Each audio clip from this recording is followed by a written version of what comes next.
നമസ്കാരം, news prime മലയാളത്തിലേക്ക് സ്വാഗതം. ന്യൂഡൽഹി നിയോജക മണ്ഡലത്തിൽ വർഷങ്ങൾക്ക് മുമ്പ്, അതായത് ഒരു ദശാബ്ദ കാലത്തിന് മുമ്പ്, കൃത്യമായും അവിടെ ഡൽഹിയുടെ എല്ലാ സംരക്ഷണവും ഏറ്റെടുത്തുകൊണ്ട് അവിടുത്തെ 1.25 കോടി ജനങ്ങളുടെ ക്ഷേമ പദ്ധതികളുമായി ബന്ധപ്പെട്ട കാര്യങ്ങളിൽ സദാ കർമ്മനിരതയായിരുന്ന ഒരു വനിതാ നേതാവുണ്ടായിരുന്നു, ഷീല ദീക്ഷിത്. അവരെ ഏറ്റവും നിന്ദ്യമായ ഭാഷയിൽ വെറുപ്പോടുകൂടി, അറപ്പോടുകൂടി നോക്കിക്കാണാൻ എല്ലാവരോടും പറഞ്ഞ വ്യക്തിയാണ് അരവിന്ദ് കെജ്രിവാൾ. നാളുകൾക്കിപ്പുറം കർമ്മ എന്നൊരു സംഭവമുണ്ട്. മാസങ്ങളോളമല്ല, വർഷങ്ങളോളം തിഹാർ ജയിലിൽ തന്നെയായിരിക്കും തൻ്റെ സ്ഥാനമെന്ന് ഉറപ്പിച്ചപ്പോൾ ഒടുവിൽ കെജ്രിവാൾ BJP നേതാക്കളുമായി സന്ധിയിലേക്ക് എത്തിയിരിക്കുകയാണ്. എന്നാൽ തൻ്റെ മാതാവ് കൂടിയായ ഷീല ദീക്ഷിതിനെ തേജോവധം ചെയ്ത വ്യക്തിയെ വെറുതെ വിടരുത്, ജനങ്ങളെ അണിനിരത്തി മറുപടി പറയണം എന്ന് പറഞ്ഞുകൊണ്ട് വികാരാധീതനായി കോൺഗ്രസിൻ്റെ നേതാവ് കൂടിയായിട്ടുള്ള, മുൻപ് MP കൂടിയായിരുന്ന സന്ദീപ് ദീക്ഷിത് രംഗത്ത് വരികയാണ്. ഡൽഹിയിൽ ത്രികോണ പോരാട്ടമാണ്, അതിശക്തമായ ത്രികോണ പോരാട്ടമാണ്. എന്നാൽ ആം ആദ്മി ഉഴറുകയാണ്. 70 സീറ്റിൽ 20ഓളം സീറ്റുകളാണ് പ്രവചനാതീതമായി നിൽക്കുന്നത്. അവിടെയാണ് വാശിയേറിയ ത്രികോണ മത്സരം നടക്കുന്നത്.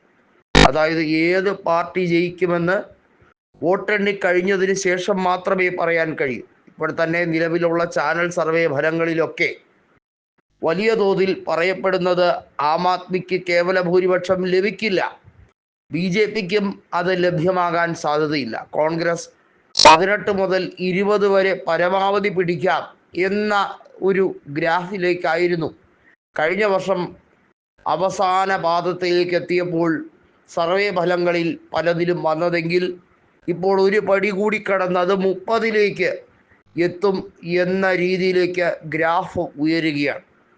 ദേവേന്ദ്ര യാദവ് ഒരു കാര്യം അസന്നിഗ്ധമായി പറഞ്ഞിരിക്കുകയാണ്.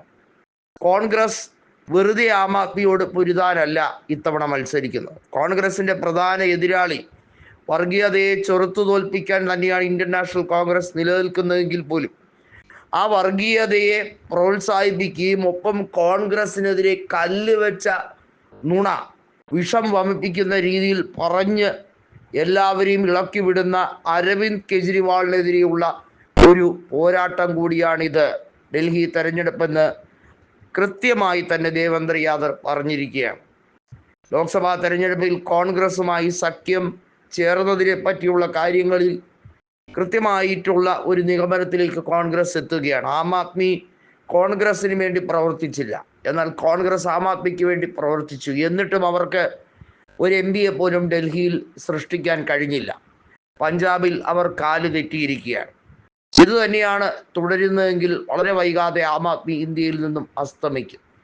അത് എല്ലാത്തിനും കാരണം ചതിവിലൂടെ, നേരായ രീതിയിലൂടെയല്ല രാജ്യത്തിൻ്റെ ഭരണ കേന്ദ്രത്തിലേക്ക് ഉയരാൻ അദ്ദേഹം പരിശ്രമിക്കുന്നു. അദ്ദേഹത്തിൻ്റെ ശ്രമം എന്നത് വളഞ്ഞ വഴിയാണ്. അത് എന്നായിരുന്നാലും അതിന് വില കൊടുക്കേണ്ടി വരുമെന്ന് അജയ് മാക്കാനും അതുപോലെ തന്നെ സമാജ്വാദി പാർട്ടി മുതിർന്ന നേതാവും മുൻ ചാന്ദിനി ചൗക്ക് MP ആയ കപിൽ സിബലുമെല്ലാം പറഞ്ഞിരിക്കുകയാണ്.